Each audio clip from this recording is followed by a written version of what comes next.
यज्ञार्थे बलयश्रेष्ठा यज्ञार्थे बलिघातनम् अतस्त्वं घातयिष्यामि तस्मात् यज्ञे वधो वधः। प्रिय मित्रों, धर्म कर्म चैनल पर आपका स्वागत और स्वागत करते हुए आजकल तमाम आचार्य विद्वानों के द्वारा हमें अपने संपर्क सूत्रों के द्वारा यह एक प्रश्न पूछा जा रहा है कि महाराज जी, बलि प्रथा जो है ये वैदिक है या अवैदिक है, ये आज के समय में करना चाहिए या नहीं। तमाम ऐसे पुस्तकों में उद्धरण आया है कि कलयुग में बलिदान नहीं होना चाहिए, या जो खास करके भगवती की उपासना के लिए चंडी पाठ, उसके रहस्यत्रय जो तीनों रहस्य हैं, उन रहस्यों में कुछ इन बातों को उठा करके इन्वर्टेड कॉमा में बंद कर दिया गया है कि ब्राह्मणों के लिए ये सर्वथा निषेध है। तो आप सब भली भांति जानते हैं कि यज्ञ कराने का, वेद पढ़ने का और पढ़ाने का और दान लेने का जो अधिकार है ये एकमात्र ब्राह्मणों को है। चूँकि अन्य जो दुजाति हैं, क्षत्रिय वैश्य शूद्र, तो खास करके क्षत्रिय और वैश्यों के लिए आया है, जिन्हें दुजातियों में लिया गया है। उन्हें दान देने का, यज्ञ करने का, वेद पढ़ने का अधिकार तो दिया गया है, लेकिन दान लेना, यज्ञ कराना, वेद पढ़ाना ये अधिकार नहीं दिए गए हैं। ये आज के भले ही हमारे सरकारी सूत्र या जो भी व्यवस्थाएं हो, उन व्यवस्थाओं में इनका स्थान हो, परंतु जो हमारी सनातनी परंपरा है और जो पद्धतियां हैं, उसमें वर्णाश्रम की व्यवस्थाओं के आधार पर सभी वर्णों के कार्य अलग अलग कर दिए गए हैं।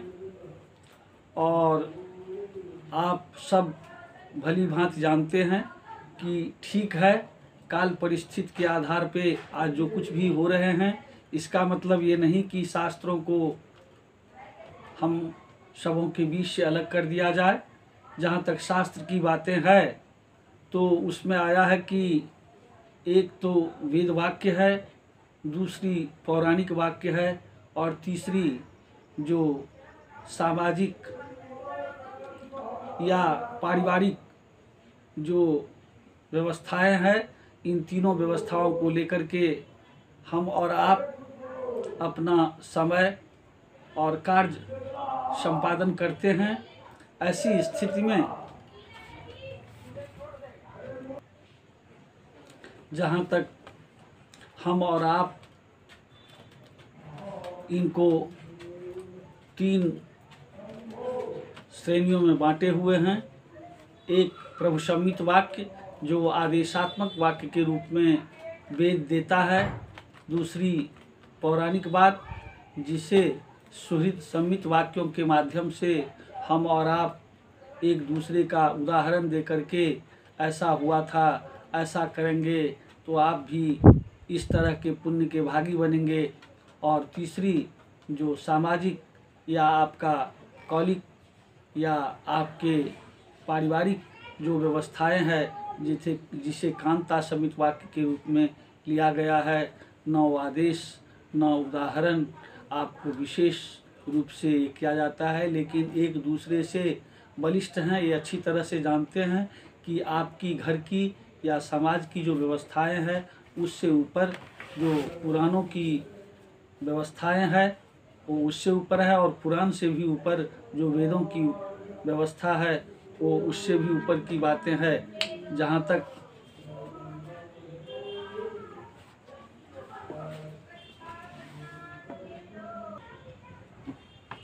तो जहाँ तक बलि की प्रथा है तो आया है कि यह वैदिक व्यवस्था है, और जितने भी वैदिक यज्ञ होते हैं उनमें बलि व्यवस्था रहता ही है। बिना बलि का वैदिक यज्ञ संपन्न ही नहीं होगा। खास करके ये भी आया है कि गौवेद, अश्वमेध, नरमेध ये सब यज्ञ हुआ करते थे। ये सब तो आज कलयुग में जरूर बंद हो गया है। रहा है कि ये सब कभी निश्चित रूप से होता था, परंतु जहाँ तक बलिदान की व्यवस्थाएं हैं, बलिदान में अनेक तरह के बलिदानों की आया है, उसमें हम और आप अच्छी तरह से जानते हैं कि जो देवता के वाहक हैं, यानी हमारे और उन सिद्ध साधकों भक्तों के द्वारा जो कुछ भी अर्पित किया जाता है, ये सारी वस्तुओं को देवताओं तक पहुंचाने के जो माध्यम हैं, जो दूती हैं, वो स्वाहक उसे कहते हैं। और पितरों के जो आपके द्वारा दी गई जो भी श्रद्धा सुमन उसको पितरों तक पहुंचाती हैं, वो स्वधा हैं। तो स्वाहा अग्नि में किया जाता है और स्वधा जल की क्रियाएं हैं। ऐसी स्थिति में जिन जिन जीवों में अग्नि तत्व अधिक से अधिक पाया जाता है उन्हें बलि के लिए ये किया गया है। दूसरी बात, हम और आप भी ये जानते हैं कि सर्वे भवन्तु सुखिनः, सर्वे सन्तु निरामया, सर्वे भद्राणि पश्यन्तु, माँ कश्चित् दुःख भाग भवेत्। तो ऐसी स्थिति में किसी भी प्राणियों की अगर आपके द्वारा वास्तव में उन्हें कष्ट या सुख पहुंचाया जाता है तो ऐसी स्थिति में आप उन पर जरूर विचार करते हैं और करना भी चाहिए। परंतु जहाँ तक यज्ञ में बलि की व्यवस्था है वहाँ आया है कि यज्ञ हिंसा हिंसा न भवति। ऐसी स्थिति में उन जिन जीवों का हम बलि देते हैं उन्हें न किसी तरह का कष्ट होता है और वह सद्यः प्रभु के धाम को यानी मोक्ष को प्राप्त होता है। तो ऐसी स्थिति में आप बलि व्यवस्था को ये निश्चित रूप से जानें कि यह वैदिक व्यवस्था है, न यह तांत्रिक और सामाजिक व्यवस्थाएं हैं। ऐसी स्थिति में बलि की आज कहीं कहीं जो वितंडावाद है उसमें लोग इसको अपने हिसाब से देखते हैं और अपनी ढंग से व्याख्या कर बैठते हैं। रहा है कि दुर्गा सप्तशती में ही चंडी जो सप्तशती के मंत्र हैं उसमें स्पष्ट आया है कि पशुपुष्पार्घ धूपैश्च गंधदीपैस्तथोत्तमैः। तो ये पशुपुष्प पाद्य धूप गंधादि से जगदम्बा का अर्चन करने से, और इतना ही नहीं आया है बल्कि आया है कि इन सबों को अर्पण करने से जगदम्बा प्रसन्न होती हैं और आपकी सिद्धियां जो भी अभिलाषाएं कामना वह पूर्ति होता है।